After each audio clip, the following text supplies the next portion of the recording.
Have you ever had that feeling where you're driving down the road, you're hitting the gas, like the engine is absolutely revving, but the car itself is just shuddering? Oh, yeah, that awful sluggish feeling. Right. You're technically moving forward, but there's this massive invisible resistance just holding you back. And then suddenly you look down at the center console and you realize the problem. You've been driving with a parking brake on the entire time. It is a terrible realization. You know, you've got the smell of burning rubber, the wasted gas, that terrible grinding noise, and just this profound sense of completely unnecessary struggle. Unnecessary struggle. Yeah. That is like the perfect way to frame it. Because today we are taking a deep dive into the psychological equivalent of that exact parking brake. We really are. It's a big one. Yeah, we're unpacking a game-changing concept today. It comes to us from Tony Pretorius, specifically looking at his work in Dream Without Permission, and also the broader themes in his She Rises, Stress Less, Shine More series.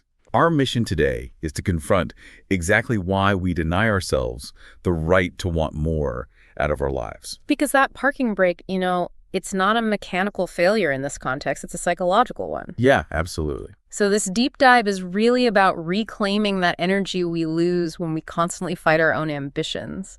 It's about quieting the noise of expectation, shutting the guilt we carry for simply wanting a different reality, and figuring out what actually happens when you finally release that tension. I think so many of you listening right now know exactly what that internal friction feels like. You're putting in the work, you're checking off all the boxes, you know, doing all the things you were told are the right things to do, but it still just feels like a drag. Yeah, a total slog.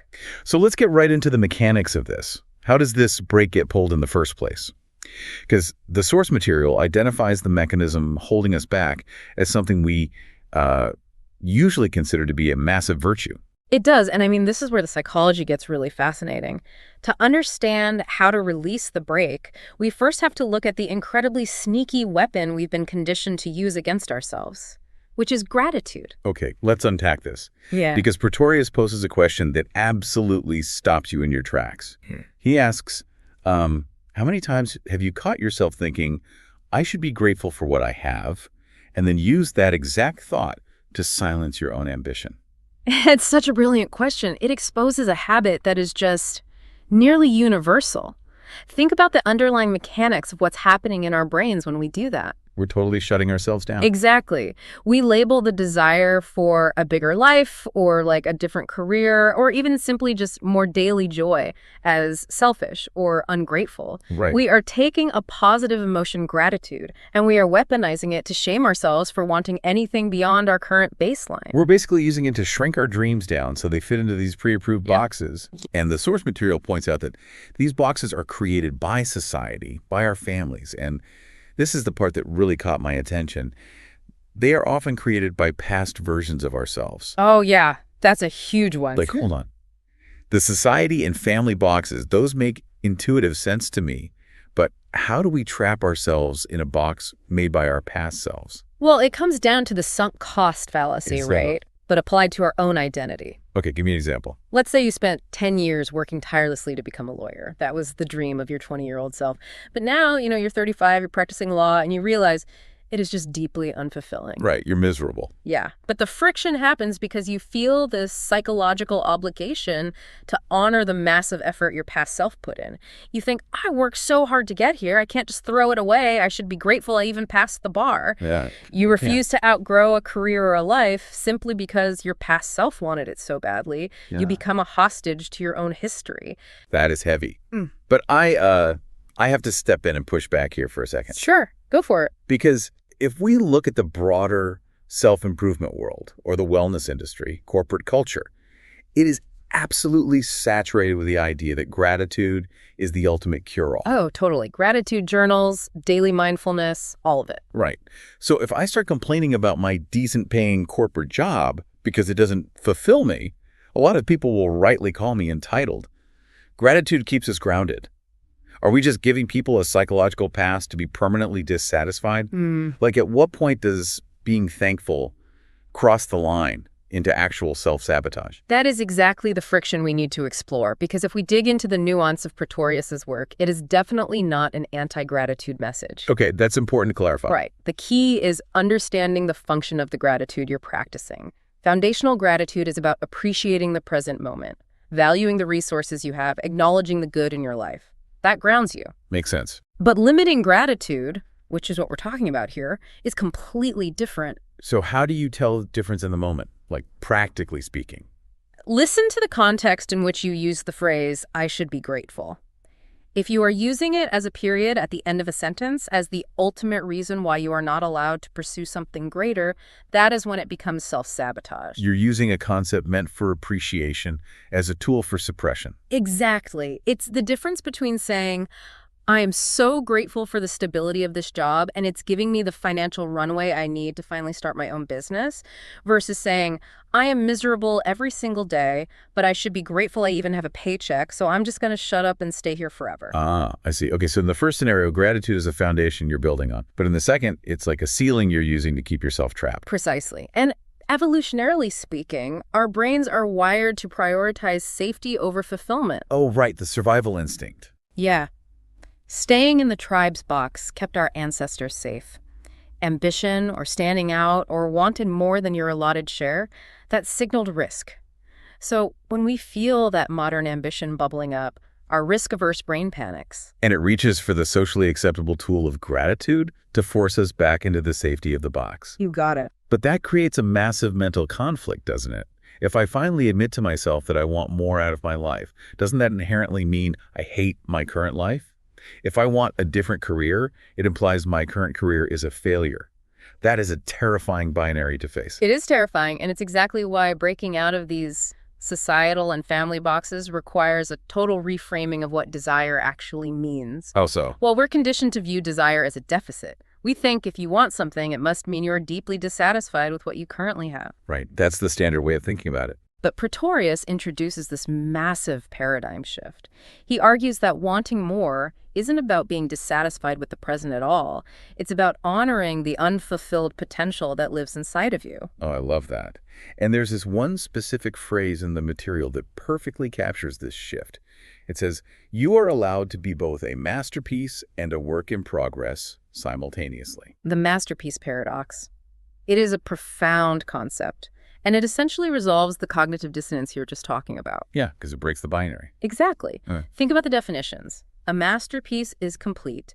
It's immensely valuable, and it's worthy of admiration exactly as it is right now. Right.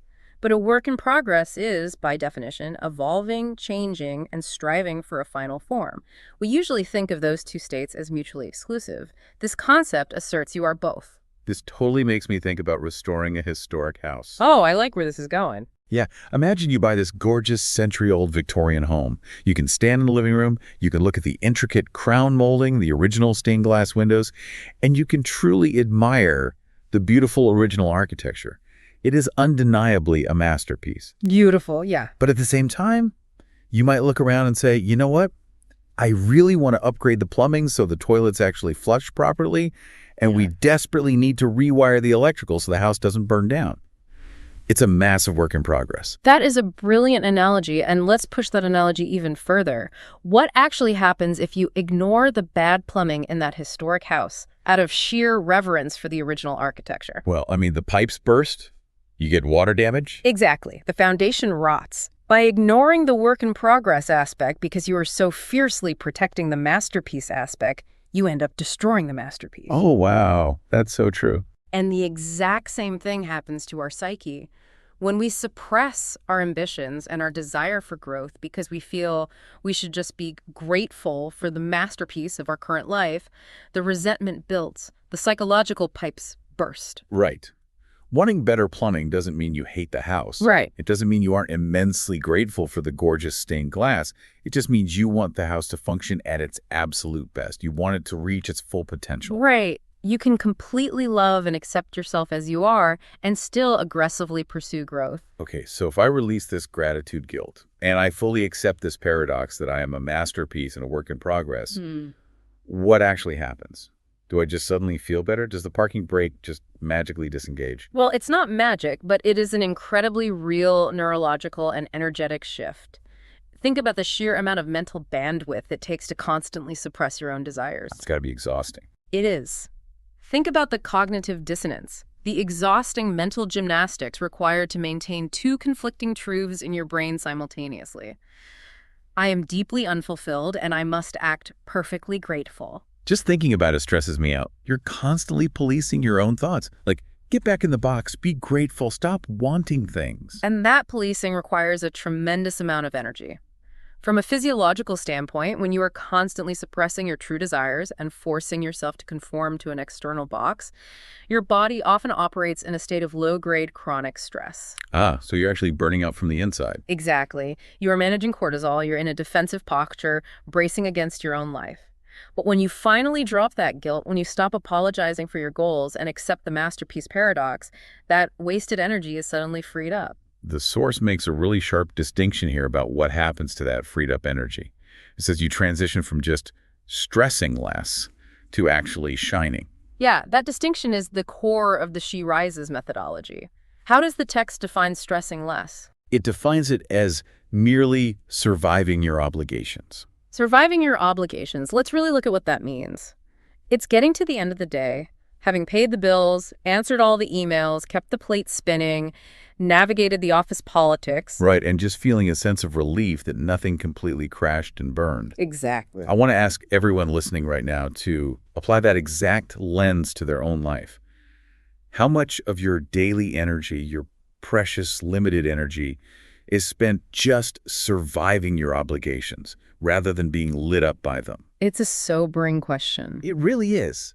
Because when you frame it the way Pretorius does, stressing less isn't the goal. It's entirely a defensive posture. Right. You're just trying to minimize the damage of daily life. It's a state of management. It's not a state of growth. You are managing the baseline.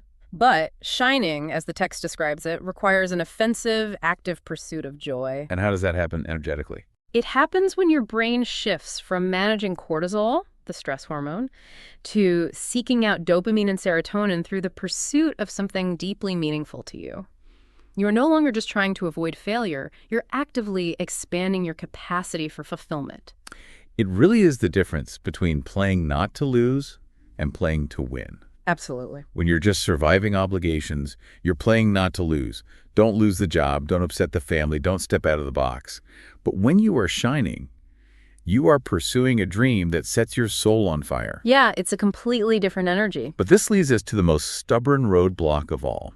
If we know the parking brake is draining our energy, if we know we are allowed to be a masterpiece and a work in progress, and if we know that shining is an active pursuit of joy, why do so many of us still keep our true goals locked in a drawer? What is the final mechanism keeping the brake pulled? It's a behavioral loop that is instilled in us from childhood. We are waiting for authority. Authority, like permission. Exactly. We are conditioned from a very young age to wait for someone in charge to explicitly tell us what we are allowed to do. Think about it. You raise your hand to speak in class. You wait for the teacher to excuse you. You wait for the boss to offer you a promotion. So true, we just internalize it. We deeply internalize this idea that we need external validation, a literal or metaphorical permission slip, before we can make a significant move in our own lives. We think someone else holds the clipboard. Right. And Pretorius challenges this by asking a hypothetical question that cuts right through that conditioning. He asks, if you absolutely knew you couldn't fail, and if you knew that wanting more didn't make you too much, what would you reach for? That phrase, too much, is critical here. It carries so much psychological weight. Why are we so terrified of being too much? Like, where does that come from? Because it goes back to the social dynamics of the boxes we discussed earlier. We are terrified that our ambition, our desires, or our uncontainable joy will overwhelm the people around us. No, because it upsets the balance. Exactly. When you step out of your box, you disrupt the ecosystem. If you suddenly decide you are no longer going to play the role of the reliable, never-complaining employee or the always sacrificing parent, you force the people around you to look at their own boxes. And people do not like that. No, they don't. That causes social friction. So to avoid making others uncomfortable, we make ourselves smaller. We take that grand, beautiful ambition and we turn it into what the source calls the quiet dream kept on a shelf. The quiet dream kept on a shelf. Man, it is such a tragic image. It really is. We put our deepest, most authentic desires on a shelf where they gather dust simply because we didn't feel we had the requisite authority to claim them. We're sitting around waiting for someone to hand us a certificate that says, you are now authorized to pursue a life that actually makes you happy. But the ultimate takeaway from Dream Without Permission is incredibly liberating precisely because it destroys that illusion of external authority. How does he put it? The material states very clearly, you don't need a formal invitation to change your life. You do not need to ask for permission from your boss, your partner, your parents, or society at large to decide that you deserve a life that feels as good on the inside as it looks on the outside. Feels as good on the inside as it looks on the outside. That is the true measure of success, isn't it? I think so, yeah. Because, how many people do you know who have the perfect Instagram life? They have the great job title on paper, the nice car, the beautiful house, but inside, they are exhausted. So many people. They're just drained. They're entirely consumed by surviving their obligations. They have expertly curated the outside, but they haven't given themselves the authority to build an inside that actually brings them genuine joy. Because building that internal joy requires taking extreme ownership. It requires shedding the weight of external expectation and realizing that you are the only authority that matters when it comes to the trajectory of your own life. This brings us to my absolute favorite analogy in the entire source material. Pretorius uses a very specific phrase. He says, you are the architect of your own experience. That's a great one. Think about the physical reality of what an architect does. An architect doesn't stand in an empty, muddy field and wait for the dirt to politely suggest what shape the building should take. No, they definitely don't wait for the bricks to give them permission to build a tower. Exactly. They don't look at a pile of steel and say, gee, I hope it's okay with you if I build a bridge. Right. An architect takes out a blank piece of drafting paper, they pick up a pencil, and they draw the blueprint themselves. They dictate the design based on their vision. They impose their will on the raw materials. They assume the authority. They don't wait for it to be granted. And that realization is the culmination of everything we've unpacked today. Yeah, it all builds up to this. Releasing the guilt of limiting gratitude, accepting that you can be both a masterpiece and a work in progress, shifting your neurobiology from surviving to shining, it all funnels into this single defining moment of reclaiming your personal authority. So why are we sitting around waiting for a permission slip to our own lives? Why are we waiting for the universe to give us a sign? You are the architect. You hold the pencil. It is your drafting paper. Yeah, no one else is going to draw it for you. Exactly. So let's bring all of this together. The core mission of this deep dive and the fundamental message of Tony Pretorius's work is a massive call to action. Drop the guilt of wanting. Stop using gratitude as a cage. It is time to stop shrinking your immense potential into boxes that simply no longer fit you, and to start moving offensively toward what actually sets your soul on fire. And, the material leaves the reader with a very specific challenge, and I think it's vital that we extend that challenge to everyone listening right now. Let's do it. The question is simple, but answering it requires a lot of courage. What is that one thing you are finally giving yourself permission to want? Identify it, give it a name, take it off the shelf. I love that. Take it off the shelf. And as you do, reinforce to yourself that wanting it does not make you ungrateful or selfish. It simply means you recognize the profound truth that you are a masterpiece and a work in progress right now in this exact moment. You do not need a formal invitation to reach for it. You can just decide. Absolutely. But as we wrap up this deep dive, I want to leave you with one final thought to mull over. Something to explore on your own that builds on this idea of being the architect of your own experience. Because taking this action has real-world consequences. It definitely shakes things up. It does. If you finally drop the guilt, if you take back your authority and you actually pick up the pencil and start drawing a brand new blueprint for your life, are you prepared for the friction that comes next? That's the hard part. Because the people around you, the people who are perfectly comfortable with the old box you used to fit into so neatly, they might be incredibly surprised by your new design. They might not understand the new architecture. They might even try to talk you out of building it. Oh, they probably will. You absolutely do not need their permission to build it, but you will have to be brave enough to live in it.